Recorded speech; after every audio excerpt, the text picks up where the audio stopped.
The flames of hatred licked at Katherine Kelling's heels as she fled Prosperity, Arizona in the dead of night, her modest belongings stuffed in a single satchel, tears streaming down her dirt-smudged face. The year was 1879, and superstition still held powerful sway over reason in the small mining community she had called home for nearly 2 years. Now they called her witch. Healer yesterday, demon today, such was the fickle nature of fear. The accusations had started after Sheriff Dooley's youngest daughter fell ill with fever. Katherine had offered her herbal remedies, tinctures passed down through generations of women in her family. When the child recovered, but woke with strange marks on her skin, merely heat rash whispers began. When 3 cattle died on the Henderson property after Katherine had walked past their land, the whispers grew louder. And when old Mrs. Thornhill dreamed of Katherine standing over her bed with glowing eyes, a dream and nothing more, the whispers became shouts. Trial by water. They had demanded, led by Reverend Samuels, a man whose faith was matched only by his fear of that which he could not understand. Katherine knew what such a trial meant: bound and thrown into the river. Float, and you're a witch to be hanged. Sink and drown, and your innocence is proven in death. Sheriff Dooley, a man with at least some sense of justice, had given her until sundown to leave Prosperity, never to return. It was more mercy than many would have shown. Katherine stumbled through the desert scrubland, the moon her only guide. Her knowledge of plants and healing had been passed down from her grandmother, a wise woman from Virginia who had taught her which herbs soothed pain, which berries stopped flux, which tree bark could break a fever. Knowledge, not witchcraft. Medicine, not magic. Yet here she was, 30 years old, educated in ways these frontier folk could not comprehend, cast out like a criminal. 3 days she walked, following the rough trail northward, conserving her water, sleeping during the hottest hours and traveling at dawn and dusk. Her fair skin burned under the relentless Arizona sun, her honey-brown hair tied back in a practical braid. By the 3rd day, her water skin was empty, her lips cracked, her vision blurring at the edges. It was then she saw the dust cloud on the horizon, the thundering approach of a horse pushed beyond its limits. As the animal drew closer, Katherine could see the rider hunched over its neck, urging the beast onward despite its obvious distress. The magnificent chestnut stallion was foaming at the mouth, its gait uneven, eyes rolling white with pain. The rider pulled up short when he saw Katherine standing in the trail. He was tall, lean, but muscular, with a weathered face that had seen too much sun and not enough kindness. A wide-brimmed hat shadowed piercing blue eyes, and several days' worth of stubble darkened his strong jawline. His clothes were practical, dusty from the trail denim pants, a simple cotton shirt open at the neck, leather vest, and worn boots with spurs that had seen better days. "Madam," he acknowledged, tipping his hat slightly. His voice was deep, rough like the desert itself. "You shouldn't be out here alone." Katherine assessed the horse with professional eyes. "Your horse is in distress, sir. If you continue riding him in this condition, he will collapse and die before nightfall." The man's eyes narrowed, suspicion warring with concern. "What would you know about it?" "I know that he's showing signs of colic and severe dehydration. His breathing is labored and he's favoring his right front leg." Katherine approached slowly, hands visible. "I can help if you'll allow it." The rider's hand instinctively moved toward the revolver holstered at his side. "Stay back now. Who are you? What are you doing out here?" "My name is Katherine Kelling. She hesitated, wary of revealing too much. "I'm traveling north, alone, through Apache territory." His disbelief was evident. "You're either brave or foolish, Miss Kelling. Neither by choice, sir. And your horse doesn't have time for this conversation." She gestured to the stallion, which had begun to tremble visibly, its magnificent head hanging low. The man looked at his mount with genuine concern. "Samson's all I've got. I paid more than I could afford for him 3 years back." "Then let me help him, please." After a moment's consideration, the rider nodded curtly and dismounted, moving with the fluid grace of a man accustomed to life in the saddle. Up close, Katherine could see he was younger than she'd initially thought, perhaps 35, with laugh lines just beginning to form around his eyes, though she suspected he hadn't had much cause for laughter lately. Yorick Tanner, he introduced himself, extending a calloused hand. Most call me York. Katherine accepted his handshake, noting the strength in his grip, tempered with restraint. Mr. Tanner, I need water for your horse and for the medicines I'll prepare. Is there a water source nearby? York nodded. There's a small spring about a quarter-mile east. I was heading there when Samson started going downhill fast. Let's lead him there gently. No more riding until he's recovered. Katherine took the reins from York, speaking soothingly to the distressed animal. Easy, Samson. We'll have you feeling better soon. As they walked slowly toward the spring, York studied Katherine with undisguised curiosity.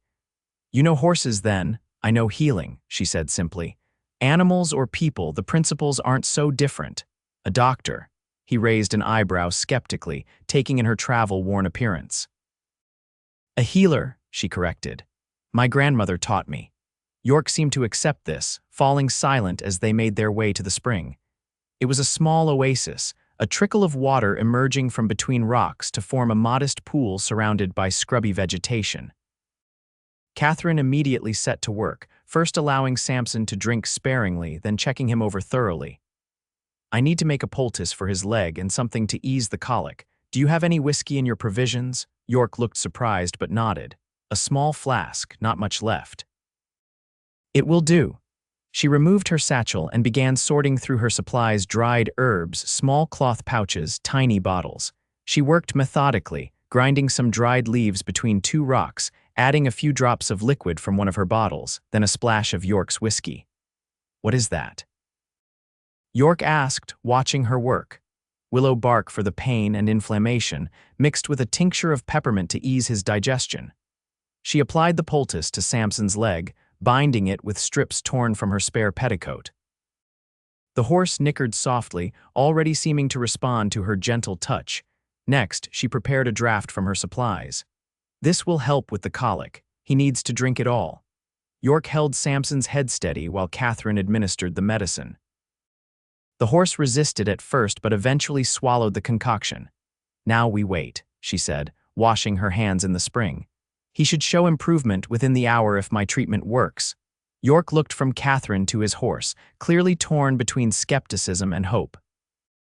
Where did you learn all this? Katherine hesitated, the memory of Prosperity's accusations still fresh. My grandmother was known for her healing ways in Virginia. She taught me to observe nature, to understand that God provides remedies in the plants and herbs if we know how to use them. Sounds like common sense to me, York said with a shrug. Nothing to fear in that. His words, so simple and accepting, brought a lump to Katherine's throat. She turned away, pretending to organize her supplies while blinking back unexpected tears. They made camp by the spring, York insisting that Katherine share his provisions: jerky, hardtack, and coffee. As the sun began to set, painting the desert in brilliant orange and gold, Samson's condition noticeably improved. The horse stood more steadily, his breathing easier, and he even nibbled at some of the sparse grass near the spring. York watched his horse with undisguised relief. I've seen horses die from less. You saved him, Miss Kelling. Katherine, please, she offered, warming her hands over the small fire York had built. And I'm glad I could help. Katherine, he repeated, the name sounding different in his low drawl. You still haven't told me what brings you out here alone. She stared into the fire, weighing how much to share. I left Prosperity rather abruptly. Prosperity, York repeated, his expression hardening slightly. I know it. Mining town about 3 days south, not the friendliest place. No, Katherine agreed quietly, not friendly at all. York studied her across the flames. They run you out. The directness of his question startled her. How did you know? Small towns can be cruel, especially to women on their own.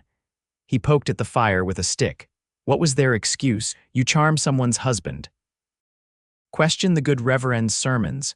Or was it your healing they didn't take to? They called me witch, Katherine said, her voice barely audible above the crackling of the fire. York was silent for a long moment. Then he snorted, a sound caught between disgust and amusement. Fools. Same people probably come running when their children are sick or their livestock's failing. They did, Katherine acknowledged, until they needed someone to blame for their misfortunes. She looked up at him, steeling herself for judgment or fear in his eyes. Instead, she found only a steady gaze, assessing but not condemning. "I've known witches," Yorick said finally, his voice thoughtful, "or women accused of such, never met one who could actually conjure demons or fly on broomsticks. Met plenty who knew more than the men around them were comfortable with, though." Despite herself, Katherine smiled. "No broomstick, I'm afraid, though it would make travel considerably easier." Yorick's laugh was unexpected, a rich, warm sound that transformed his face, softening the hard lines and bringing a spark to his blue eyes. "That it would. Where are you headed anyway?" "North," Katherine said, then realized the inadequacy of her answer. "To be honest, I hadn't thought beyond getting away from prosperity. I heard there's a settlement near Flagstaff that might be more accepting." Yorick nodded. "Golden. It's a decent place, more diverse than most, with the railroad bringing in all sorts. They've got a small Chinatown, even a few colored families who have made a go of it." He hesitated. "They lost their doctor last winter, influenza." Hope flickered in Katherine's chest for the first time in days. "Do you think they might need someone with healing knowledge?" "I reckon they might," Yorick said, then added more practically, "but it's still 4 days' ride from here, and that's with a horse, on foot." He shook his head. "I've managed this far," Katherine said, lifting her chin. Yorick studied her across the fire, his expression unreadable in the growing darkness. "Samson can't be ridden hard for at least 3 days, maybe longer, and I've got business that can't wait in Golden." He seemed to be working something out in his mind. "You saved my horse." "That's not a debt I take lightly." Katherine opened her mouth to protest, but Yorick continued, "I propose a trade. You keep tending to Samson as we travel, make sure he recovers properly. In exchange, I'll see you safely to Golden." He gestured to the bedroll attached to his saddle. "You can ride, I'll walk. We'll make slower progress than I'd like, but faster than you would on foot." The offer was unexpected and almost too generous. Katherine considered it carefully. "You'd delay your business for a stranger, for the woman who saved Samson?" "Yes." Yorick's gaze was direct, honest. "Besides, Apache war parties have been spotted in these parts, a woman alone." He let the implication hang in the night air. Fear flickered through Katherine. She had heard stories of the Apache, though she suspected much of what white settlers said was exaggerated. Still, traveling alone as a woman carried undeniable dangers, regardless of who posed the threat. "All right," she agreed finally. "Until Golden, then." Yorick nodded once the matter settled. "Get some sleep. We'll start at first light." Morning revealed Yorick Tanner in a different light. He moved with efficient purpose, breaking camp while Katherine checked on Samson. The horse was significantly improved, though still not fit for riding. "Your medicine worked wonders," Yorick commented, adjusting his saddle on Samson's back, careful to keep it loose. "He's already standing stronger." "The herbs helped, but he also needed rest," Katherine replied, running her hand along the horse's flank. "Animals heal remarkably well when given the chance." "People too, I expect," Yorick said, with a glance that suggested he wasn't just talking about physical ailments. They began their journey north, Katherine leading Samson while Yorick walked slightly ahead, rifle cradled in his arms, eyes constantly scanning their surroundings. The desert was beginning to warm as the sun climbed higher, promising another scorching day. "What business brings you to Golden?" Katherine asked, breaking the comfortable silence that had fallen between them. Yorick's shoulders tensed slightly. "Tracking someone." "You're a lawman," she guessed, noting the way he carried himself, always alert. "Used to be deputy in Tucson for 7 years." His voice held a note of something like regret. "Now I do odd jobs, some tracking, some security for stage coaches, whatever pays." "And who are you tracking now?" Yorick's expression darkened. "Man named Ellis Blackwood. Murdered his business partner in Tucson, stole everything they'd built together. I've been on his trail for 3 weeks." "The law hired you," the partner's widow did. Yorick's jaw tightened. "She's left with nothing, 3 children to feed. Blackwood took it all." Katherine absorbed this, wondering at the determination in Yorick's voice. "You know her well, this widow." "Martha Collins was kind to me when not many were," Yorick said simply. "Her husband gave me my first honest job when I needed it most." Before Katherine could ask more, Yorick raised his hand sharply, signaling silence. He crouched, motioning for her to do the same, pulling Samson's head down gently. "What is it?" Katherine whispered, heart suddenly pounding. "Riders," Yorick murmured, pointing to a distant dust cloud. 3, maybe 4. They watched as the riders appeared on the horizon, moving fast. As they drew closer, Yorick's tension visibly eased. "Cavalry patrol," he explained, straightening up. "Regular route between Fort Whipple and the Southern Territories." The soldiers approached cautiously, rifles ready. The leader, a young lieutenant with a dust-covered uniform and serious expression, reined in his horse. "Morning," he called, eyeing them with professional suspicion. "State your business." Yorick stepped forward. "Yorick Tanner, sir." "Former deputy from Tucson. The lady is Katherine Kelling. We're heading to Golden." The lieutenant's gaze shifted to Katherine, surprise evident at finding a woman in such remote terrain. "Madam," he acknowledged with a nod, "this is dangerous country to be traveling, especially with Apache unrest." "So I've been told," Katherine replied steadily. "Mr. Tanner has kindly offered escort." The lieutenant seemed to accept this. "We've reports of a war party 20 miles east moving north. I'd advise keeping to the main trail and traveling armed." Yorick nodded. "Much obliged for the warning, Lieutenant." The officer hesitated, then added, "There's a way station 12 miles north, Hartman's Place, safe enough for a night's rest." With a final nod, the cavalry continued south, leaving a cloud of dust in their wake. "Hartman's," Yorick mused once they were alone again. "Might be smart to stop there, get proper supplies." Katherine agreed, and they continued their journey with renewed purpose. The day grew hotter, the terrain increasingly challenging as they navigated rocky outcroppings and steep ravines. Yorick proved to be a considerate traveling companion, setting a pace Katherine could maintain, finding shaded spots for brief rests. During one such rest, sitting beneath an overhang of red rock, Katherine noticed Yorick studying her with curious intensity. "What is it?" she asked, self-consciously tucking a stray lock of hair behind her ear. "Just wondering what kind of woman learns medicine from her grandmother, ends up alone in a place like Prosperity, then gets herself accused of witchcraft," he said bluntly. Katherine smiled wryly. "A woman with few options and fewer connections." She took a sip from her water skin. "My parents died of typhoid when I was 16. Grandmother raised me after, taught me everything she knew. When she passed 5 years ago, there was nothing keeping me in Virginia. So you came west." "I worked my way west," she corrected. "Companion to an elderly woman in St. Louis, teacher in a mining camp in Colorado, laundress in Tucson," she shrugged. "Prosperity seemed as good a place as any to try setting up as a healer." "Until it wasn't," Yorick finished for her. "Until it wasn't," she agreed quietly. Yorick nodded, as if her explanation confirmed something for him. "People fear what they don't understand, especially men." "You don't seem afraid," Katherine observed. "I've seen enough real horrors to know the difference between superstition and actual threat," Yorick replied, rising to his feet. "Besides, Samson trusts you. He's a better judge of character than most people I know." As if on cue, the horse nickered softly, nudging Katherine's shoulder with his nose. She laughed, patting his velvet muzzle. "See, we understand each other." Yorick watched them, a small smile playing at the corners of his mouth. "Ready to move on. We've got several miles to cover before dark." Hartman's Way Station appeared just before sunset, a cluster of low adobe buildings surrounded by a wooden palisade.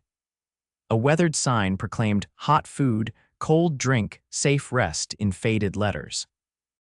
Several horses were already hitched outside, suggesting other travelers had sought shelter for the night. Yorick approached the main building cautiously, hand resting near his revolver. "Wait here," he instructed Katherine before disappearing inside. He returned minutes later. 2 rooms available. "Food's basic but hot.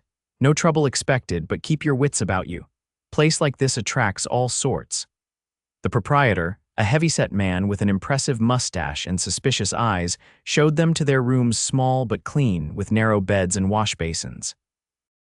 Katherine's room had a lock, which she noted with relief, after settling Samson in the small stable, where Yorick paid extra for good feed and clean straw. They joined other travelers in the common room for a meal of beans, cornbread, and surprisingly tender beef stew. The atmosphere was subdued, conversations conducted in low voices. Besides Katherine and York, there was a traveling salesman, a young couple heading west to California, and three rough-looking men playing cards in the corner, who York identified in a whisper as cattle drovers based on their clothing and manner. The young couple, introduced as the Petersons, were eager for company. Sarah Peterson, barely 20 with bright eyes and a rounded belly that suggested their first child was on the way, immediately engaged Katherine in conversation. "Are you and your husband heading to Golden as well?" She asked innocently. Katherine nearly choked on her stew. "Oh, Mr. Tanner and I aren't married. We're just traveling in the same direction." Sarah's eyes widened slightly, but her husband, James, spoke up quickly. "We're grateful for any friendly faces on the trail. This country is wilder than we expected. It's no place for the unprepared," York agreed, his tone not unkind but serious. "California's a long way still." "James has a cousin in Sacramento," Sarah explained. "He's promised work in his carpentry shop." As they talked, Katherine noticed one of the card players watching their table with too much interest. He was younger than his companions, with cruel eyes and a scar running along his jawline. When he caught Katherine looking, he smiled unpleasantly, raising his glass in a mock toast. York noticed the exchange, his body tensing slightly. "Ignore him," he muttered to Katherine. "But I think we should turn in soon." They bid the Petersons good night shortly after, York escorting Katherine to her room. At her door, he paused. "Lock this behind me. Don't open it for anyone but me, and I'll announce myself clearly." "You're worried about those men," Katherine stated rather than asked. "Just cautious," York said. "Sleep well, Katherine." She smiled at the concern in his voice. "You too, York, thank you." Inside her room, Katherine secured the lock, then performed her nightly ablutions with water from the basin. As she was changing into her nightgown, a soft knock came at her door. Freezing mid-motion, she called out, "Who is it?" "Just a friendly visitor, madam," came a slurred voice, one of the card players, not York. "Thought you might like some company." Katherine's heart raced. "No, thank you, please leave." A low chuckle sounded through the door. "Now don't be like that. Pretty lady like you shouldn't be alone." "I am not alone," Katherine said firmly. "My companion is armed and will not appreciate your attention." "That skinny cowboy," the man laughed. "He ain't even in his room, saw him checking on his horse. Come on, open up." The doorknob rattled and Katherine backed away, grabbing her small knife from her belongings. It was meant for cutting herbs, barely longer than her palm, but it was something. Suddenly, a different voice spoke in the hallway, low, dangerous. "Step away from the lady's door, York." Katherine nearly collapsed with relief. "Mind your business, friend," the drunk man growled. "Me and the lady were just talking." "She's not interested in talking," York said, his voice deadly calm. "And I'm not your friend. Last chance to walk away." A tense silence followed, then the sound of shuffling feet. "Ain't worth the trouble anyway," the man muttered. Katherine waited until she heard York's voice again. "Katherine, it's York. Are you all right?" She unlocked the door with trembling hands. York stood in the hallway, his expression thunderous, revolver still in his hand though pointed at the floor. "I'm fine," she assured him. "He didn't get in." York nodded, holstering his weapon. "I checked on Samson, should have told you first. I'm sorry. It's not your fault," Katherine said. "Thank you for intervening." He studied her face, seeming to look for signs of distress. "If you'd prefer, I can sleep in the chair outside your door. Those men were drinking heavily when I left." The offer touched her. "That's very gallant, but I wouldn't ask you to sacrifice your comfort." "Wouldn't be the first time I've slept sitting up," York said with a slight smile, "and I'd rest easier knowing you're safe." After a moment's hesitation, Katherine nodded. "If you're certain." "I am. Get some sleep, Katherine. Dawn comes early." She closed and locked the door, listening as York settled himself in the wooden chair outside. Despite the evening's unpleasant encounter, she felt safer than she had in days, knowing York was standing guard. When morning came, they departed Hartman's shortly after sunrise, eager to put distance between themselves and the unpleasant drovers, who were still sleeping off their excesses. The Petersons joined them, York having suggested that traveling together would be safer. As their small party set out, Katherine found herself walking beside York, Samson following obediently behind. The horse was recovering well, occasionally nudging Catherine's back with his nose in what seemed like affection. "Thank you again for last night," she said quietly, so the Petersons wouldn't hear. Yorick shrugged. No man worthy of the name would do less. Still, it was kind. Not everyone would have bothered. "It wasn't kindness," Yorick said after a moment. "Or not only that." He glanced at her, something unreadable in his eyes. "I find myself concerned for your well-being, more than I expected to be." The admission hung between them, simple but significant. Katherine felt her cheeks warm, despite the early morning chill. "I'm glad of your concern," she finally replied, her voice softer than intended. Yorick cleared his throat, seeming almost embarrassed by the moment of vulnerability. "Samson's looking better today. Your treatments worked." Katherine accepted the change of subject graciously. "He's strong. He'll be ready for light riding by tomorrow, I think." "Good. We can make better time then." They traveled steadily throughout the day, the terrain gradually changing as they moved north. The stark desert gave way to scrubby grasslands, with pinyon pines and junipers appearing with increasing frequency. By late afternoon, when they stopped to rest by a small creek, mountains were visible in the distance. "The San Francisco Peaks," Yorick explained, pointing north. "Golden lies in their shadow." "It's beautiful country," Sarah Peterson said, dipping her swollen feet in the cool creek water. "Different from what I imagined. It grows on you," Yorick admitted. "Took me a while to see the beauty in it, but now I can't imagine being anywhere else." Katherine watched him as he spoke, noting how his face softened when he talked about the land. "Have you always been in Arizona territory?" she asked. "No," Yorick replied, his expression closing slightly. "Grew up in Texas, left after the war." His tone discouraged further questions about his past, so Katherine didn't press. Instead, she busied herself checking on Samson and preparing a fresh poultice for his leg, which was now showing only minimal swelling. As she worked, she became aware of Yorick watching her, his blue eyes intent. When she caught him looking, he didn't glance away as most men might have. Instead, he held her gaze steadily. "You have a gift," he said simply. "The way you work with him, the way you understand what he needs." "Animals are often easier to understand than people," Katherine replied, smoothing the poultice over Samson's leg. "They don't hide their pain or their gratitude." "No, they don't at that." Yorick's voice held a note of appreciation that warmed her more than the afternoon sun. They made camp that evening in a sheltered hollow, Yorick and James Peterson gathering wood for a fire while Katherine helped Sarah rest her aching back and feet. The young woman was clearly exhausted from the day's travel. "You should be off your feet more," Katherine advised, examining Sarah's swollen ankles with professional concern. "How far along are you?" 7 months, we think," Sarah said, wincing as Katherine gently massaged her feet. James wanted to wait until after the baby came to travel, but his cousins said the position couldn't be held that long. Katherine nodded, understanding the difficult choice they'd made. "I'll prepare something to help with the swelling. And tomorrow, you should ride Samson for part of the way. He's strong enough for someone your size, especially if we go slowly." "Oh, I couldn't possibly," Sarah began to protest. "You can and you will," Katherine said firmly. "That baby needs you healthy." When Yorick returned with an armful of firewood, Katherine explained her suggestion. He hesitated only briefly before agreeing. "Samson's gentle enough," he said, arranging the wood for a fire. "And it would be safer for Mrs. Peterson and the child." James Peterson looked relieved at the solution, thanking them both profusely.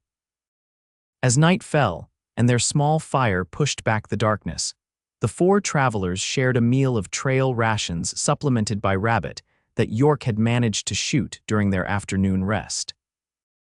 Later, as the Petersons slept and Yorick took first watch, Katherine sat beside him near the fire, wrapping her shawl tighter against the night chill.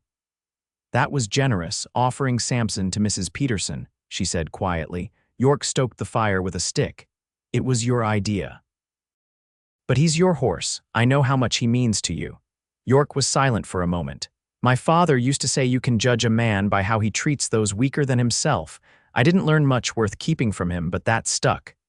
He glanced at the sleeping couple. "They're taking a big risk, heading to California with a baby on the way."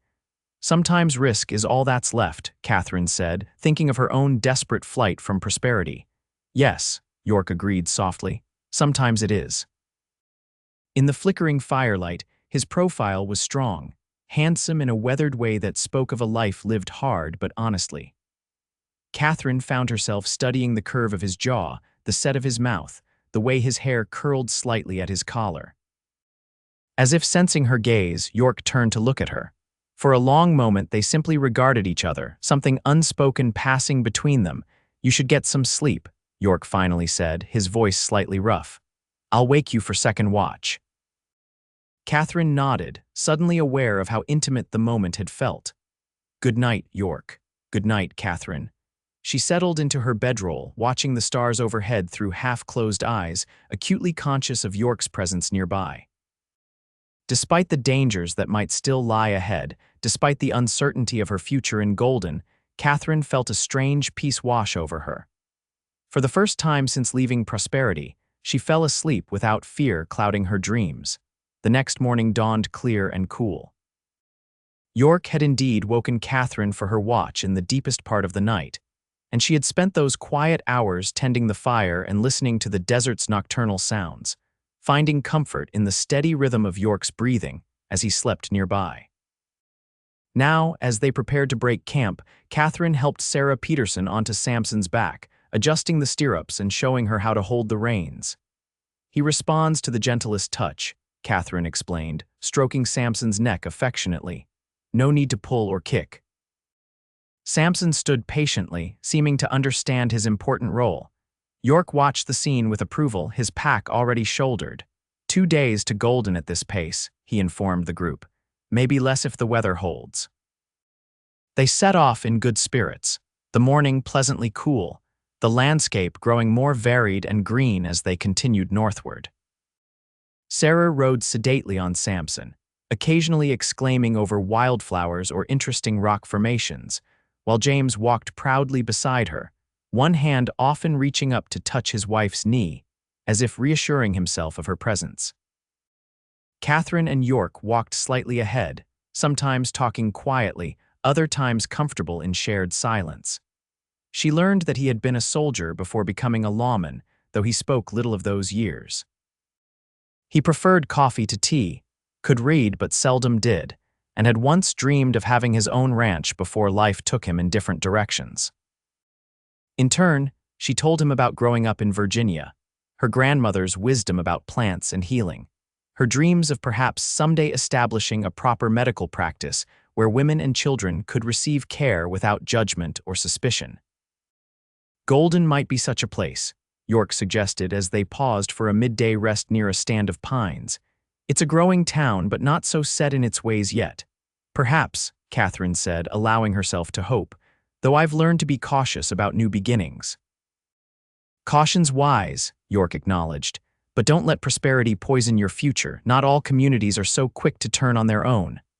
Was I one of their own, though? Katherine mused. I was always an outsider there, even before the accusations. Yorick considered this. Some places, some people, never let you belong, no matter how hard you try. His voice held a note of personal experience that made Katherine wonder again about his past. Their journey continued through the afternoon, the terrain becoming increasingly challenging as they began to ascend into more mountainous country. By evening, they had reached a small plateau overlooking a valley, the San Francisco peaks now dominating the northern horizon. "We'll make camp here," Yorick decided. Good visibility, sheltered from the wind. As they prepared their camp, James Peterson approached Yorick somewhat nervously. "Mr. Tanner, would you teach me to shoot? I have a revolver but hardly know how to use it." Yorick assessed the younger man thoughtfully.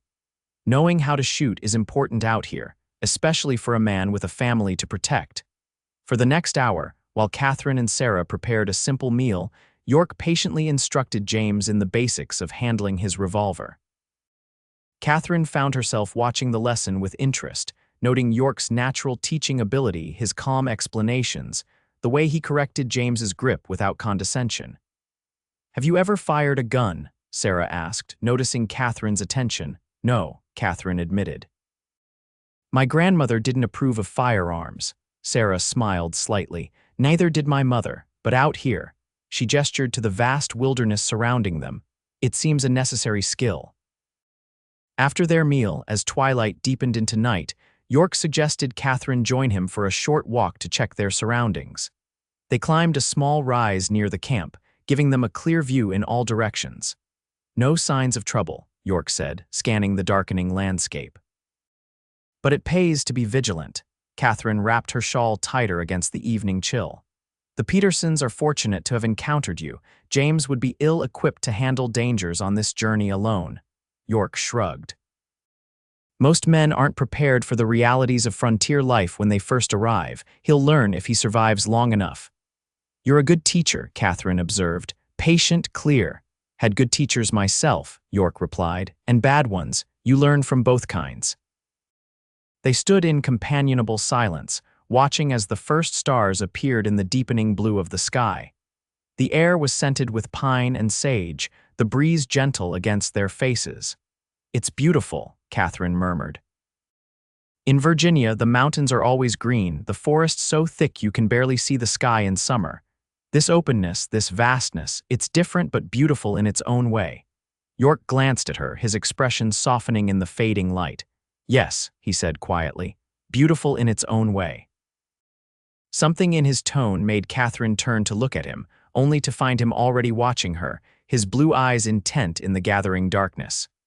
The moment stretched between them, taut with unspoken possibilities. Then, almost imperceptibly, York leaned closer. Katherine held her breath, her heart suddenly racing. His hand rose slowly, hesitantly, to brush a strand of hair from her cheek, the touch feather-light yet electric. Katherine, he said softly, her name a question in itself. Before she could respond, a shout from the direction of their camp shattered the moment.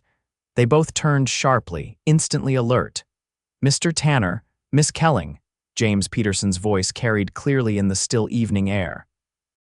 York was already moving, his hand on his revolver as he hurried back toward camp, Katherine following close behind. They found the Petersons standing tensely near the fire, James with his revolver drawn but trembling in his inexperienced grip. Riders, James explained breathlessly. 3 of them, approaching from the east. York motioned for James to lower his weapon. Get behind me, all of you. No need to appear threatening until we know their intentions. The riders approached slowly, becoming visible in the firelight 3 men on horseback, their features indistinct in the darkness. York stepped forward, his stance casual but ready. Evening, gentlemen, he called. What brings you up this way? The lead rider, a tall man with a full beard, reined in his horse at a respectful distance. Looking for a place to make camp, saw your fire. York nodded, still watchful. Where you headed? Golden, the man replied. Name's Douglas Fuller. These are my brothers, Henry and Thomas. We're looking to open a smithy there. York's posture relaxed slightly, though Katherine noted his hand remained near his holster.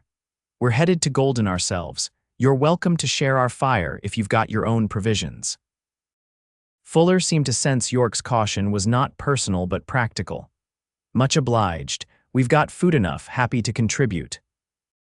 The 3 brothers dismounted, moving with the careful deliberation of men who understood frontier etiquette, no sudden movements, hands visible, respectful distance maintained. They introduced themselves properly, nodding politely to Katherine and Sarah. As the evening progressed, the initial tension dissolved. The Fuller brothers proved to be good company. Thomas played a passable harmonica, Henry had a rich baritone voice suited to old folk songs, and Douglas shared news from settlements to the east. Golden's growing fast, Douglas informed them as they sat around the expanded campfire. Railroads brought in all sorts. They've got a proper school now, I hear, and talk of a bank opening by year's end. What about medical care? Katherine asked, trying to sound casual. Is there a doctor in town? Lost their doctor to influenza last winter, Henry Fuller confirmed. Town's been making do with a midwife for birthing and minor ailments, but no proper medical person since. Katherine caught York's eye across the fire, and he gave her a small nod, as if to say, see, an opportunity. The conversation flowed easily, with York gradually revealing more about himself than he had in their previous days of travel. Katherine watched him interacting with the Fuller brothers, noting how he assessed them, initially wary but increasingly comfortable as their honest natures became apparent. Later, as the others settled into sleep, Katherine found herself taking the first watch alongside Douglas Fuller, who had volunteered to share the duty. They sat in comfortable silence until Douglas spoke quietly. "You and Mr. Tanner make a good pair," he observed casually. Katherine felt her cheeks warm. "Oh, we're not. That is, we only met a few days ago." Douglas smiled beneath his beard. "Is that so? Wouldn't have guessed it, the way you two move around each other, like you've been together years." Before Katherine could formulate a response, he continued, "Sometimes it happens that way. My Eliza and I knew inside a week. Been married 15 years now." "She's in Golden?" Katherine asked, grateful for the change of subject. "Following with the children next month once we're settled," Douglas confirmed. "4 little ones and another on the way." As they talked, Katherine found herself warming to the idea of Golden, imagining a community where families put down roots, where her skills might be valued rather than feared. By the time York relieved her for the second watch, her mind was filled with cautious hope for the future. The next day's travel was more sociable with the addition of the Fuller brothers. They proved to be excellent trail companions, knowledgeable about the terrain, generous with their supplies, and respectful of both women. Sarah Peterson rode comfortably on Samson, while Katherine walked alongside York, their shoulders occasionally brushing as the path narrowed. Each such contact sent a small thrill through Katherine, a reminder of the moment on the ridge that had been interrupted. York seemed equally aware, his eyes finding hers often throughout the day, a question lingering in their blue depths. By mid-afternoon, they had reached a vantage point where, according to Douglas Fuller, they would get their first glimpse of Golden. The entire party paused, gazing northward across a sweeping valley. There, nestled at the base of the mountains, lay Golden, larger than Katherine had expected, with proper streets forming a grid, buildings of wood and stone, a church steeple rising prominently, and the gleam of railroad tracks curving in from the east. "There she is," Douglas said with satisfaction. "Not Denver or San Francisco, but she's growing." Katherine felt a surge of emotion, hope mingled with anxiety. Would this place accept her? Or would suspicion and fear follow her here as well? As if sensing her thoughts, York moved closer, his shoulder pressing reassuringly against hers. "New beginnings," he said quietly, for her ears alone. They made camp that night within sight of Golden, planning to enter town in the morning when they would be fresh and presentable. The mood was celebratory, with Thomas Fuller's harmonica providing music as they shared the last of their trail provisions. York seemed distracted, however, his gaze often turning toward Golden with a thoughtful expression. When Katherine finally had a moment alone with him as they collected firewood, she asked, "What troubles you? You've been quiet all evening." York hesitated, then spoke honestly. "Blackwood, the man I'm tracking, was reportedly headed to Golden. Tomorrow I'll need to focus on finding him." "Of course," Katherine said, trying to mask her disappointment at the reminder of their imminent parting. "You have your duty." York studied her face in the fading light. "Katherine, these past days..." He stopped, seeming to struggle with his words. "I didn't expect." "Nor did I," she admitted softly. They stood amid the pinyon pines, the scent of resin sharp in the cool evening air, the sounds of the camp muted by distance. York took a step closer, his eyes never leaving hers. "When my business with Blackwood is concluded," he said carefully, "perhaps we could." "Yes," Katherine said simply, saving him from having to articulate what they both felt developing between them. His smile transformed his face, erasing years of hardship and worry. Slowly, giving her every opportunity to withdraw, York leaned forward. Katherine closed her eyes as his lips met hers, gentle at first, then with growing certainty. His hand cradled her cheek, rough calluses against her soft skin as the kiss deepened. Katherine felt herself responding, her arms sliding around his neck, drawing him closer. It had been so long since she'd been held, so long since she'd allowed herself to want this kind of connection. When they finally drew apart, both slightly breathless, York rested his forehead against hers. "I've been wanting to do that since you saved Samson," he confessed. Katherine laughed softly. "I've been wanting you to since the first night by the spring." A call from the camp James Peterson looking for more firewood reluctantly drew them back to their responsibilities. But as they returned, arms laden with pine branches, something had shifted between them, a promise of possibilities yet to unfold. Morning brought a flurry of activity as everyone prepared for their entry into Golden. Katherine washed as best she could with limited water, changed into her cleanest dress, and rebraided her hair neatly. Yorick shaved with careful precision using his hunting knife, the transformation revealing a strong jawline previously hidden beneath stubble. "You clean up well, Mr. Tanner," Katherine observed with a smile as he adjusted his worn but serviceable coat. "As do you, Miss Kelling," he returned, his eyes appreciative as they took in her freshened appearance. They entered Golden as a group, the Fuller brothers leading the way, followed by the Petersons with Sarah still riding Samson, and Katherine and Yorick bringing up the rear. The town was already bustling despite the early hour, with wagons moving along the main street, shopkeepers sweeping their boardwalks, and children hurrying to what must be the schoolhouse. Katherine absorbed every detail, noting the apothecary shop, the general store, the modest hotel, the saloon, significantly more respectable-looking than Prosperity's, and what appeared to be a small newspaper office. People glanced at their party with natural curiosity, but without the suspicion she had grown to expect in Prosperity. They paused in front of the hotel, where Douglas Fuller turned to address the group. "Well, folks, this is where we part ways. Been a pleasure traveling with you all." Handshakes and good wishes were exchanged, with Sarah Peterson embracing Katherine warmly. "We'll be staying at the hotel until James can find work. Please visit us before you leave town." As the Petersons and Fullers departed toward their respective destinations, Katherine and Yorick were left standing alone with Samson on Golden's Main Street. "I should check in with the local sheriff," Yorick said, his expression shifting to the more professional demeanor he wore when discussing his work. "See if there's been any sign of Blackwood." Katherine nodded, understanding but disappointed that their time together was drawing to a close. "Of course, I should inquire about lodgings and perhaps visit the apothecary, see if there might be work." Yorick hesitated, then took her hand briefly, the touch hidden from casual observers by Samson's bulk. "Meet me for supper at the hotel dining room, 6 o'clock. "I'd like that," Katherine agreed, her spirits lifting at the prospect. With a final lingering look, Yorick led Samson toward the livery stable, leaving Katherine to begin her exploration of what might become her new home. The apothecary proved to be a promising first stop. The proprietor, Mr. Willoughby, was an elderly man with failing eyesight but a sharp mind. He listened with interest as Katherine carefully explained her knowledge of medicinal herbs and remedies. "Been struggling to keep up since Doc Harper passed," he admitted, adjusting his spectacles.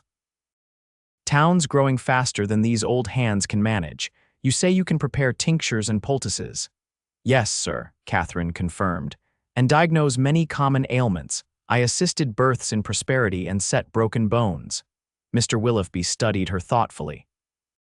"No formal training, though." "No, sir," Katherine admitted. "My knowledge was passed down through my family, supplemented by books when available." The old man nodded. "Well, Golden needs healing hands, formal papers or no." "I can't offer much to start, room above the shop, modest wage, chance to build your own clientele for specialized care." Katherine could hardly believe her good fortune. "I would be most grateful for the opportunity, Mr. Willoughby." Good, he said, seemingly relieved. "When can you start?" "I would need a few days to settle," Katherine replied, "and I have a personal matter to resolve first." Mr. Willoughby waved a gnarled hand. "Take the week. Room's yours whenever you're ready. Been empty since my daughter married last spring." Leaving the apothecary with a lighter heart than she'd known in months, Katherine continued exploring Golden. The town was indeed more diverse than Prosperity. She observed Chinese merchants operating a laundry, a colored blacksmith working alongside a white apprentice, and heard at least 3 different languages as she passed the general store. At the hotel, she secured a room for 3 nights, the desk clerk accepting her money without the suspicious scrutiny she'd grown accustomed to. The room itself was simple but clean, with an actual bathtub that could be filled upon request, a luxury Katherine immediately arranged for. Soaking in hot water for the first time in days, Katherine allowed herself to fully contemplate the possibilities before her. Golden seemed promising, Mr. Willoughby's offer more than she had dared hope for. And Yorick complicated matters in the most wonderful way. Their connection had developed with surprising speed and intensity. Katherine knew enough of the world to recognize when a man's interest went beyond the physical, when respect and admiration formed the foundation of attraction. But Yorick's life was unsettled, his work dangerous. He tracked men like Blackwood across the territory, perhaps beyond. Could he settle in one place? Would he want to? And even if he did, was Katherine ready to trust her heart again after all she had endured? These thoughts occupied her as she dressed for supper, wearing her one good dress, a modest blue cotton that brought out the amber flecks in her brown eyes. She arranged her honey-brown hair simply but neatly, wishing fleetingly for the feminine luxuries she had once taken for granted in Virginia. When she entered the hotel dining room precisely at 6, Katherine spotted Yorick immediately. He stood as she approached, and she was struck again by the transformation a proper shave and clean clothes had wrought. His dark hair was combed neatly, his blue eyes vibrant against his sun-darkened skin. "Katherine," he greeted her, pulling out her chair. "You look beautiful." She blushed at the simple compliment. "Thank you. You look quite handsome yourself." They ordered from the modest menu beefsteak, potatoes, and green beans with apple pie promised for dessert. As they waited for their food, Yorick shared what he had learned from the local sheriff. "Blackwood was here but left 3 days ago," he said, frustration evident in his voice. "Headed north toward Flagstaff, according to witnesses. I'll need to follow as soon as possible." Katherine nodded, trying to hide her disappointment. "When will you leave?" "Tomorrow," Yorick said, then added quickly, "but I'll return to Golden when it's done." The sheriff mentioned they could use a deputy with experience. Hope flickered in Katherine's chest. "You would consider staying?" "I've been considering many things these past days," Yorick admitted, his gaze direct. "Including what I want for my future, tracking men like Blackwood. It's necessary work, but not a life I want to continue indefinitely." "And what life do you want?" Katherine asked softly. Yorick's hand moved across the table to cover hers. One with purpose, one with roots, perhaps, one that might include. He hesitated, then finished simply, "You, if you were amenable." The directness of his statement took her breath away. "Yorick, we've known each other less than a week." "I know," he acknowledged with a rueful smile. "It sounds foolish when stated plainly, but I've learned to trust my instincts, Katherine. They've kept me alive this long, and everything in me says you're—" He searched for the right word, "important to whatever future I might build." Before Katherine could respond, their food arrived, creating a natural pause in this most significant conversation. As they ate, they spoke of more immediate matters: Katherine's promising meeting with Mr. Willoughby, Yorick's arrangements for boarding Sampson at the local livery during his absence, the pleasant surprise of Golden's apparent acceptance of diversity. "A woman practicing healing arts might not raise the same suspicions here," Yorick observed, "especially with Mr. Willoughby's endorsement." "I hope you're right," Katherine said. "I'm cautious about hoping too much after prosperity." "Understandable," Yorick agreed, "but Golden isn't prosperity. Different foundations make for different structures." As they shared apple pie surprisingly good, with a hint of cinnamon, Katherine made her decision. "I'll be here when you return from tracking Blackwood," she said. "Mr. Willoughby has offered me the room above his shop, and I've accepted." Yorick's face brightened visibly. "Then I have every incentive to conclude my business quickly and return." After dinner, Yorick walked Katherine back to her hotel room, their pace deliberately slow, both reluctant for the evening to end. At her door, he took both her hands in his. "I'll leave at dawn," he said, "but I wanted to ask, might I write to you while I'm away? It could be several weeks." "I would like that very much," Katherine replied, touched by the request. Yorick smiled, then sobered. "Blackwood is dangerous, Katherine. If he should ever come to Golden, promise you'll be careful. Don't approach him, don't let him know you have any connection to me." "I promise," she assured him, though the warning sent a chill through her. "But you must promise to be careful as well. I've just found you, Yorick Tanner." "I'm not ready to lose you." "You won't," he said with quiet certainty. Then, glancing up and down the empty hallway, he drew her close for a kiss that spoke of longing, promise, and restrained passion. When they parted, Katherine found herself breathless, her heart racing. "Good night, York." "Good night, Katherine," he murmured. "Until I return." In the days that followed York's departure, Katherine settled into life in Golden with cautious optimism. Mr. Willoughby proved to be an excellent mentor, his knowledge of pharmaceuticals complementing Katherine's herbal expertise. The room above the shop was small but comfortable, with a separate entrance that allowed Katherine to maintain her privacy and independence. Golden's residents approached her with curiosity rather than suspicion. Word spread quickly that Mr. Willoughby had taken on an assistant with healing knowledge, and within the first week, Katherine found herself treating various minor ailments: a child's cough, a miner's infected cut, a young woman's monthly discomfort. Sarah Peterson became her first true friend in town, visiting the apothecary regularly as her pregnancy advanced. Through Sarah, Katherine met other young women, gradually building a network of acquaintances that eased her initial loneliness. York's first letter arrived 10 days after his departure, delivered by the twice-weekly mail coach. His handwriting was strong and clear, though he apologized for its roughness. "Katherine, I hope this finds you well settled in Golden. Blackwood's trail has led me to Flagstaff, then east toward the Navajo lands. He seems to be circling, perhaps doubling back. I must be vigilant. Samson asks after you. At least, I imagine he would if horses could speak. He seems to look for you whenever I return to him after making inquiries. Golden's sheriff spoke highly of you before I left. Word of your healing abilities has already spread.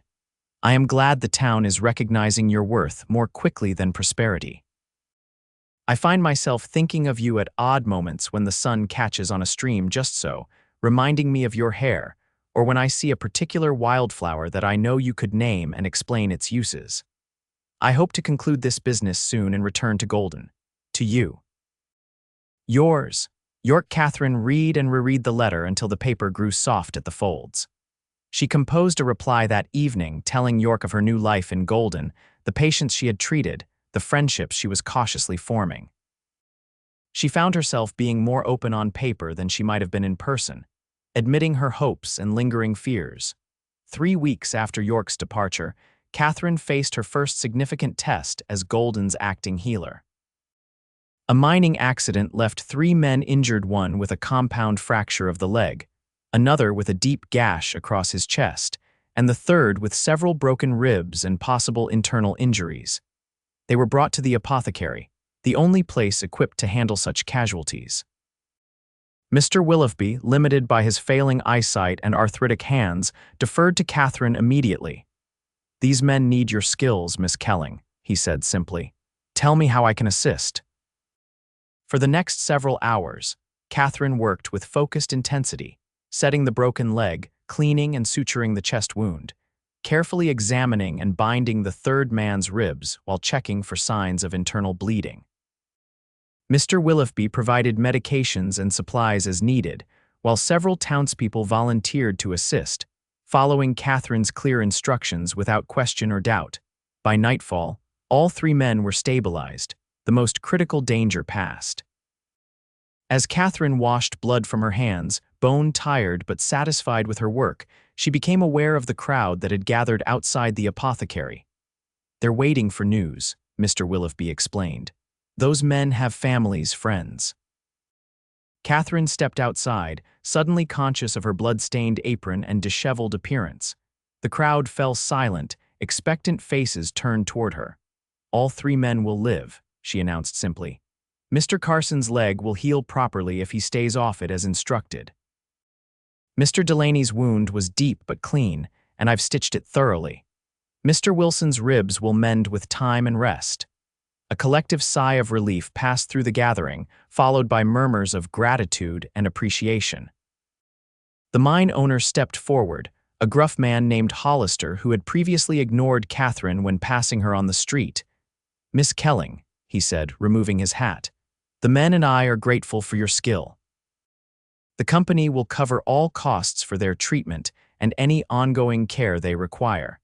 It was a public acknowledgement of her value to the community, and Katherine felt something tight within her begin to loosen. "Thank you, Mr. Hollister. I'll check on them daily until they're recovered." That night, as Katherine finally collapsed into her bed, exhausted but fulfilled, she realized that for the first time since her grandmother's death, she felt truly useful, truly herself. Golden was accepting her, not merely tolerating her presence but recognizing her contributions. The only shadow on her growing contentment was York's continued absence. His letters came regularly, but they indicated that Blackwood remained elusive, leading York on a circuitous route through northern Arizona territory. "I begin to wonder if he senses he's being followed," York wrote in his fourth letter. "His movements seem calculated to confuse pursuit, but I will not abandon this task.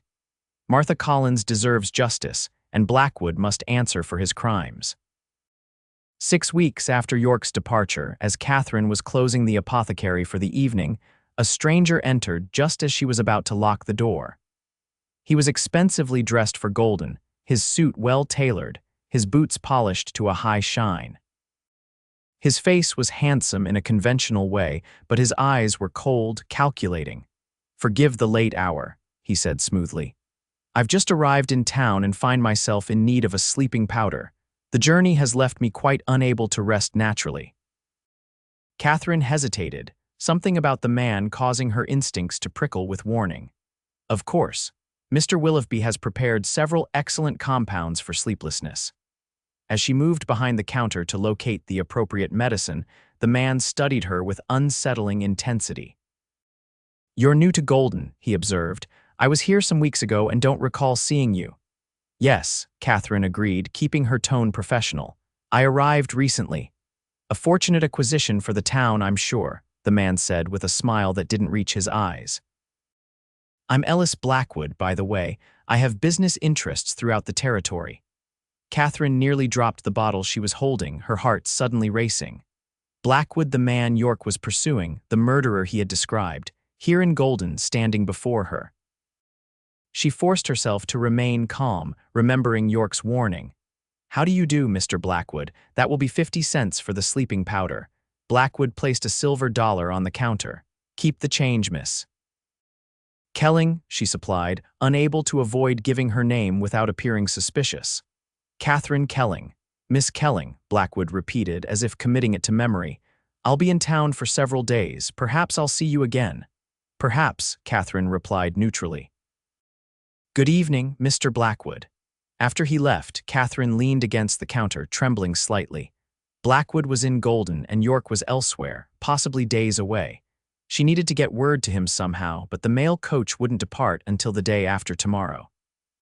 After a restless night pondering her options, Katherine decided to speak with Sheriff Byans. She found him at his office the next morning, a grizzled man in his 50s with shrewd eyes and a perpetually skeptical expression. "Miss Kelling," he greeted her, "what brings you to my office?" "Someone causing trouble at the apothecary." "No, Sheriff," Katherine said, closing the door behind her. "I have information that may be important. Are you aware that Ellis Blackwood is in town?" Byans raised an eyebrow. "Arrived yesterday on the eastbound stage, according to my deputy. Took a room at the hotel. Why? Has he done something to concern you?" Katherine chose her words carefully.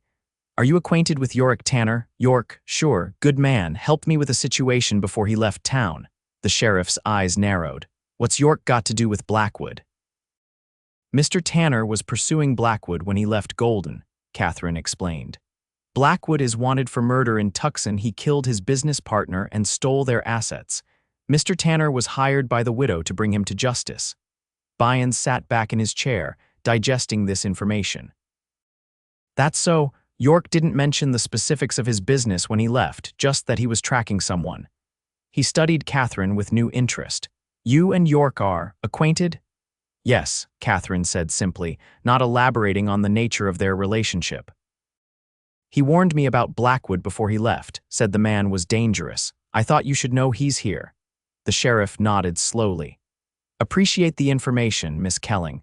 I'll keep an eye on him, send word to the sheriff in Tucson to confirm the charges.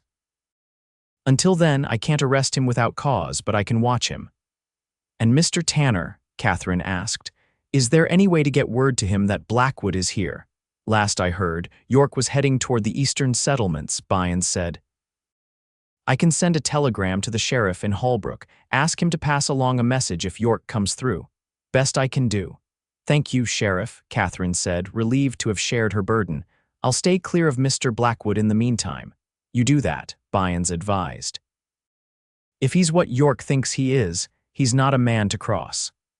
Despite her promise to avoid Blackwood, Katherine found it difficult in a town the size of Golden. Twice more in the following days, Blackwood visited the apothecary, ostensibly for legitimate purchases, but clearly using the opportunities to engage Katherine in conversation. His manner was unfailingly polite, even charming, but Katherine sensed a predatory quality beneath the surface. During his third visit, Blackwood's questions became more personal. "I understand you came to Golden quite recently, Miss Kelling. Where were you before, if I may ask?" "Various places," Katherine replied vaguely, placing his purchase of shaving soap on the counter. "I've traveled considerably." "As have I," Blackwood said with a smile. "It gives one perspective, doesn't it? The different ways people live, the different standards they maintain." His emphasis on the last words seemed loaded with meaning, though Katherine couldn't decipher the intent. "Indeed," she agreed neutrally. "That will be 30 cents, Mr. Blackwood." He placed the coins on the counter, then added casually, "I heard an interesting rumor today. Apparently, a woman fitting your description was run out of a town called Prosperity some months ago, something about witchcraft accusations." Fascinating how such medieval thinking persists, isn't it? Katherine felt cold dread wash over her. "People enjoy gossip, Mr. Blackwood. Not all of it has basis in fact." "Of course," he agreed smoothly. "Though in my experience, such specific rumors usually contain at least a kernel of truth." He picked up his purchase, tipping his hat. "Good day, Miss Kelling." After he left, Katherine closed the shop briefly, needing time to compose herself. Blackwood was investigating her, for reasons she could only guess at.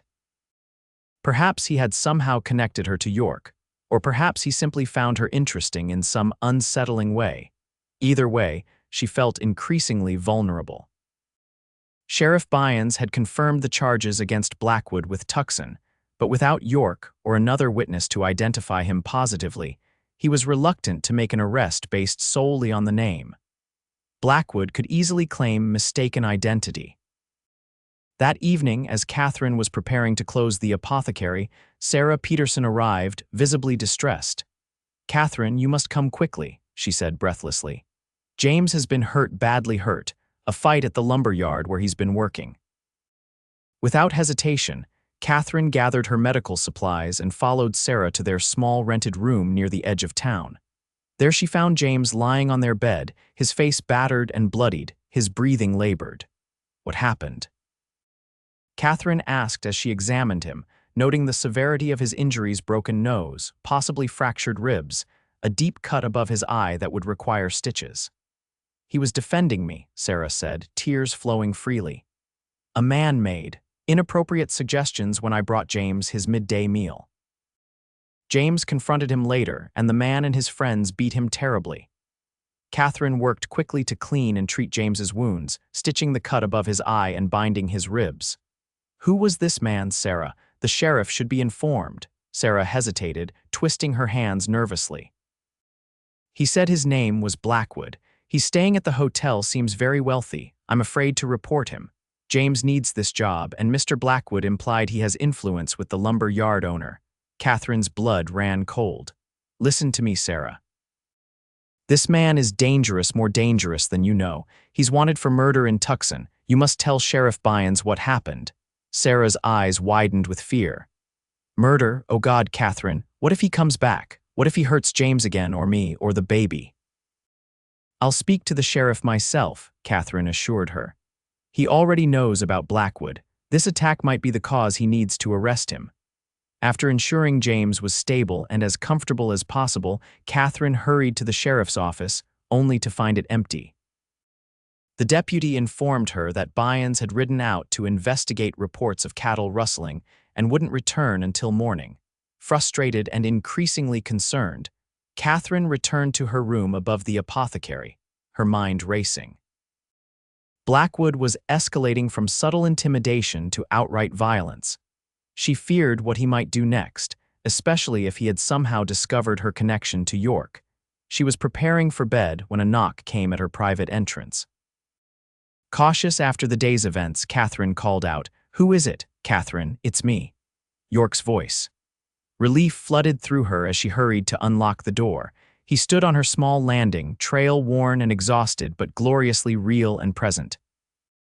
"York," she breathed, pulling him inside and into her arms without hesitation. "Thank God you're here." He held her tightly for a long moment, his face buried in her hair. When he finally pulled back, his expression was grave. "Byans sent word that Blackwood is in Golden. I rode straight through from Holbrook. He's here and he's dangerous," Katherine confirmed. "He attacked James Peterson today, beat him severely, and he's been watching me, asking questions. I think he knows about Prosperity, about the accusations." York's expression darkened with anger and concern. "Has he threatened you directly?" "No, but his manner." Katherine shivered slightly. "There's something wrong in the way he looks at me, York. Something hungry." York guided her to sit on the edge of her bed, then knelt before her, taking her hands in his. "Listen to me, Katherine. Blackwood is more dangerous than I initially believed. In tracking him, I've uncovered evidence linking him to at least 2 other murders beyond his partner in Tucson. He's careful, methodical. He eliminates anyone he sees as a threat." "Why would he see me as a threat?" Katherine asked. "Until today, I've been nothing but polite to him." "It may not be about you specifically," York explained. "In each town where I followed him, he established himself quickly, ingratiating himself with local business owners and officials. He may see you as someone who doesn't fit into the narrative he's creating, a woman alone, practicing medicine, with a mysterious past." Katherine nodded slowly, understanding. "What do we do?" "I'll speak with Byans in the morning," York said. "With what happened to Peterson and the confirmation from Tucson, there should be enough to arrest him. Until then."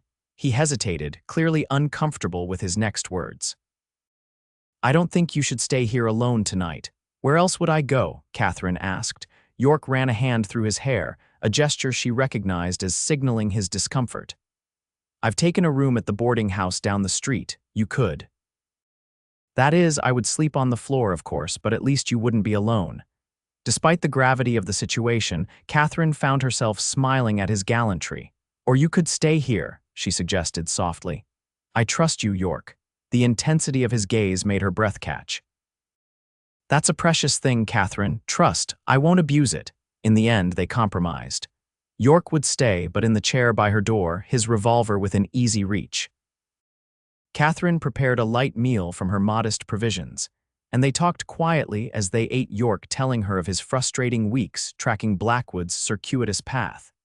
Katherine sharing the progress she had made in establishing herself in Golden. "The mining accident was the turning point," she explained. "After that, even the most skeptical seemed to accept my abilities." "I knew they would," York said with quiet pride.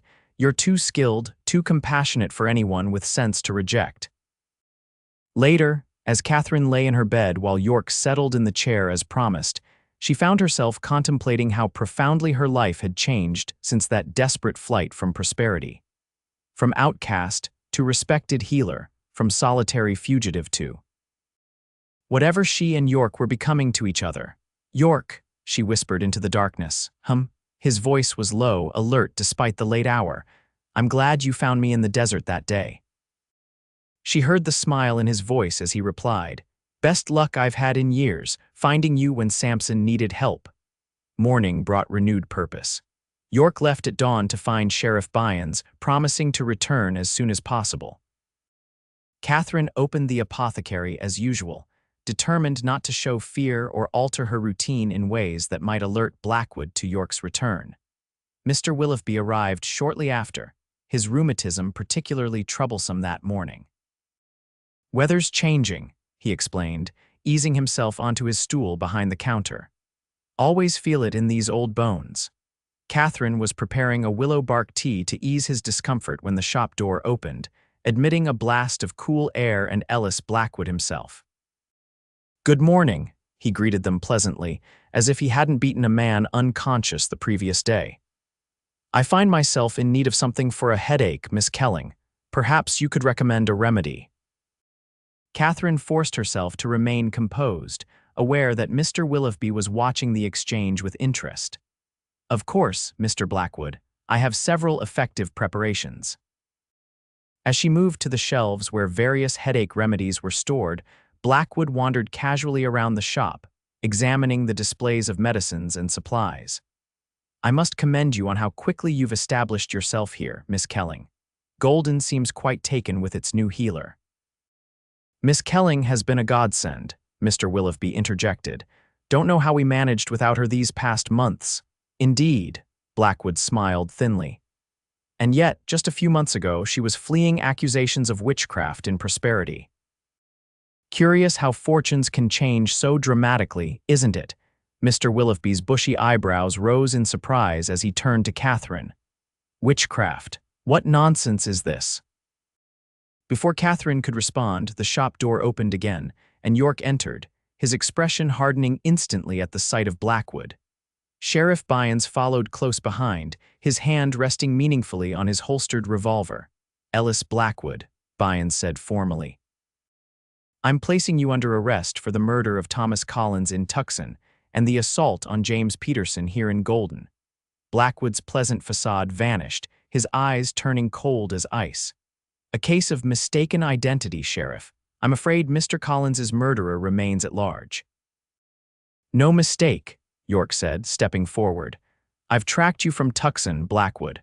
Martha Collins hired me specifically because you were seen leaving town with her husband's blood still on your hands." For a tense moment, Blackwood seemed to consider his options, his gaze darting from York to Bynes to the door. Then, with startling speed, he lunged toward Katherine, grabbing her arm and pulling her against him, a small derringer appearing in his hand, pressed against her temple. "Back away, all of you," he commanded. "I have no desire to harm Miss Kelling, but I will if necessary." York's hand hovered near his revolver, his face a mask of controlled fury. "Let her go, Blackwood. This doesn't involve her." "On the contrary," Blackwood said coldly. "I suspected from the moment I saw her that she was connected to you somehow, Tanner. The way she reacted when I first mentioned my name confirmed it." Sheriff Bynes had drawn his weapon but held it pointed at the floor. "Think carefully, Blackwood. Killing her only adds to your charges." "There's no escape from this." "There's always an escape for those intelligent enough to find it," Blackwood replied. He began edging toward the door, dragging Katherine with him. "I'll release Miss Kelling once I've secured transportation out of town. Until then, she's my insurance." Katherine, her heart pounding so hard she was sure everyone could hear it, forced herself to remain calm to think. Blackwood's grip on her arm was painfully tight, the barrel of the derringer cold against her skin. But his positioning was awkward, his attention divided between her and the men facing him. Meeting York's eyes briefly, she gave an almost imperceptible nod, then deliberately went limp in Blackwood's grasp, as if fainting. The sudden deadweight caught him by surprise, his grip loosening momentarily as he struggled to compensate. It was all the opportunity York needed. He drew and fired in one fluid motion, the bullet striking Blackwood's shoulder, his gun arm. The derringer clattered to the floor as Blackwood staggered backward, releasing Katherine entirely. Sheriff Bynes was on him instantly, driving him to the ground and securing his wrists with handcuffs despite his howls of pain. York rushed to Katherine, helping her to her feet, his hands gentle as they checked her for injuries. "Are you hurt? Did he harm you?" "No," she assured him, trembling with reaction now that the danger had passed. "I'm all right." Mr. Willoughby, who had remained remarkably calm throughout the confrontation, was already preparing bandages and antiseptic. "Bring him here, Sheriff. That wound needs cleaning before you take him to your jail." As Bynes hauled the cursing Blackwood to his feet, the murderer glared at Katherine with undisguised hatred. "Witch," he spat. "I should have known from the start. No natural woman has eyes that see through a man like yours do." Katherine straightened, meeting his gaze without flinching. Not witchcraft, Mr. Blackwood. Just good judgment of character, a skill many women develop by necessity. While Mr. Willoughby treated Blackwood's wound under the sheriff's watchful eye, York drew Katherine into the back room of the apothecary, needing a moment of privacy. "You could have been killed," he said hoarsely, his hands framing her face with exquisite gentleness. "When he put that gun to your head, I thought, but I wasn't," Katherine said softly, covering his hands with her own. "I knew you would act if I created an opportunity." York's expression was a mixture of pride and lingering fear. "You were incredibly brave, foolish, perhaps, but brave." "I learned from a certain cowboy who rescued a woman accused of witchcraft," she replied with a small smile. York kissed her then, relief and love mingling in the desperate press of his lips against hers.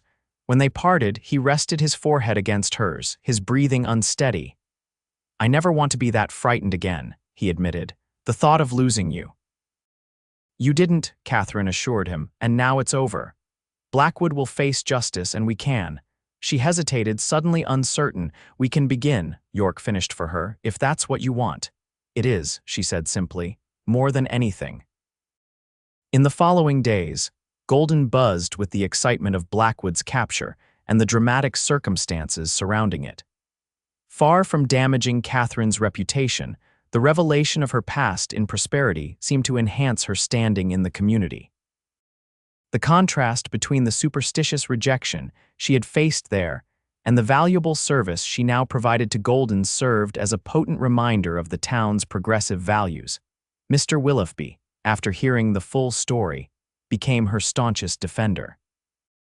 "Imagine running out the best healer they had because of ignorant fear," he declared loudly to anyone who would listen. "Their loss is Golden's gain, I say." York remained in town, ostensibly to testify at Blackwood's preliminary hearing, but spending every available moment with Katherine. They walked together through Golden streets without hiding their attachment, took meals together at the hotel, and spent evenings planning their future. 2 weeks after Blackwood's arrest, on a crisp autumn evening, York took Katherine riding into the foothills above Golden. Samson, fully recovered and seemingly pleased to have both his favorite humans together, carried them to a ridge overlooking the town and surrounding valley, now painted in the golden light of sunset. "I've been offered the deputy position permanently," York announced as they spread a blanket for their picnic supper. "Sheriff Bynes says he's getting too old to chase down troublemakers, and my experience would be valuable. Will you accept?" Katherine asked, already knowing the answer from the contentment in his eyes. "I've already said yes," York confirmed. "The pay is modest but steady, combined with your work at the apothecary." He hesitated, then continued more softly, "That is, if you're amenable to combining our futures." Katherine smiled at his formal phrasing. "Are you asking me something specific, Yorick Tanner?" York laughed, reaching into his pocket and withdrawing a small velvet pouch. "I suppose I am, Katherine Kelling." He opened the pouch, tipping a simple gold ring with a small pearl into his palm. "It was my mother's, the only thing of value I've kept all these years." Katherine felt tears gathering as York took her hand, his expression solemn yet filled with hope. "I know it's been a mere handful of weeks since you saved Samson that day in the desert," he said, his voice rough with emotion. "But I've known since that first night by the spring that you were someone extraordinary, someone I wanted in my life for all the days I have left." He slipped from the blanket to one knee, still holding her hand. "Katherine Kelling, accused witch, proven healer, bravest woman I've ever known, will you marry me?" "Yes," Katherine whispered, tears now flowing freely. "Yes, York, I will." The ring slid onto her finger, a perfect fit. York gathered her into his arms, his kiss conveying all the joy and promise of their shared future. Later, as twilight deepened around them and the first stars appeared overhead, they lay side by side on the blanket, hands intertwined, making plans. "We could build a small house on the north edge of town," York suggested. "There's good land available, room for a proper garden for your medicinal herbs, maybe a stable for Samson and whatever other animals we might acquire." "And children?" Katherine asked softly. "Would you want them?" York turned to face her, his expression serious yet tender. I would, very much. A family of our own, raised with love and understanding, not fear and superstition. Katherine smiled, imagining it a home filled with laughter, children who would learn to appreciate both their father's strength and integrity and their mother's knowledge of healing arts. A place where no one would whisper witch behind closed doors, where wisdom would be valued rather than feared. I want that too, she said. All of it. 6 months later, on a perfect spring morning with the mountains still capped in snow, Katherine Kelling became Katherine Tanner in Golden's small church. The entire town seemed to attend, from Sheriff Byans, who stood as York's best man, to the miners Katherine had saved, to the Petersons with their healthy new daughter in Sarah's arms. Mr. Willoughby gave the bride away, his aged eyes misty behind his spectacles. "Proudest day since my own daughter married," he declared, patting Katherine's hand as he placed it in York's. Their home, as planned, stood at the edge of town, a modest but sturdy structure with a thriving garden of medicinal plants surrounding it. Samson had a comfortable stable, joined by a milk cow named Daisy and a pair of goats that York insisted were necessary, but Katherine suspected were acquired because he had developed a taste for fresh goat cheese. Katherine continued her work at the apothecary, gradually taking over more responsibilities as Mr. Willoughby's health declined. York served as deputy with distinction, his fair-minded approach to law enforcement earning him respect throughout the community. 2 years after their wedding, their family expanded with the birth of their son, William, named for York's grandfather. The following year brought a daughter, Eleanor, after Katherine's grandmother. On the evening of Eleanor's birth, as Katherine rested in their bed with the newborn cradled against her chest, York sat beside them, William on his lap, the little boy's eyes wide with fascination at his tiny sister. "She's so small, Papa," he whispered, reaching out a cautious finger to touch Eleanor's miniature hand. "She'll grow," York assured him, "just as you have, and you'll help take care of her, teach her things." William nodded solemnly, accepting this important responsibility. "Will Mama teach her about plants too, like she teaches me, when she's older?" Katherine said, smiling at her son's earnest question. "Both of you will learn everything I know, and everything I know," York added, ruffling William's dark hair so like his own. Later, after the children were sleeping William in his small bed across the room, Eleanor in her cradle beside Katherine, York stretched out beside his wife, one arm curved protectively around her and their daughter. "Happy?" he asked softly, pressing a kiss to Katherine's temple. "Completely," she assured him, nestling closer despite her exhaustion from the day's exertions. "I never imagined when I fled prosperity that life could become this, full, this perfect." York's arm tightened slightly around her. "Not perfect," he corrected gently. "Real. With challenges and sorrows alongside the joys.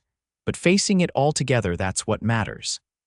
Katherine smiled, remembering the desperate woman who had walked alone through the desert, convinced that her knowledge would forever mark her as an outsider, someone to be feared rather than valued.